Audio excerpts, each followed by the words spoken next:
ว่าการทำสมาธินั่งทำสมาธิมันตั้งมั่นเพราะว่าที่อยู่ในอริยบทใดมันเป็นสมาธิมันตาจิตมันเป็นสมาธิแล้ว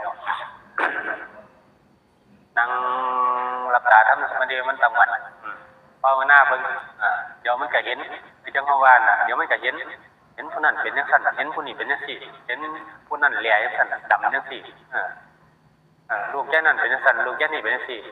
บอกนั่นเป็นแบบนั้นอีนี่เป็นแบบนี้นั่นมันสิเห็นไปจังซั่นแม่นบ่คือจิตน่ะมันสิดีออกไปเยอะจังซั่นนั่นล่ะที่เฮาว่าเดี๋ยวมันก็เห็นมันเห็นลูกมันสิเห็นอยู่จังซั่นล่ะเห็นอยู่จังซั่นนั่งไปเรื่อยๆเดี๋ยวมันจะเห็นอีกเดี๋ยวมันจะเห็นโอ้ยปวดขาย่ำใดบุครูบาอาจารย์ที่เศร้านั่งน่ะมันเห็นไปยังสั่นอีกปวดขาหลาย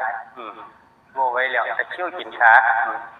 อยากเหยียดขาก็ยิ่งบ่ได้ยันครูบาอาจารย์ได้นั่นมันไปยังสั่นอีกเห็นบ่จิตมันดิ้นหรอก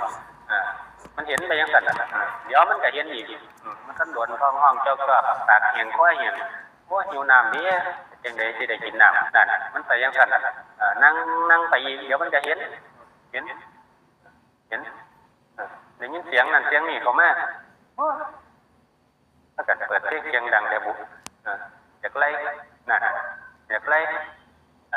แท้ๆที่ยังเสียงดังกระโดดกระเดี่ยอยากไล่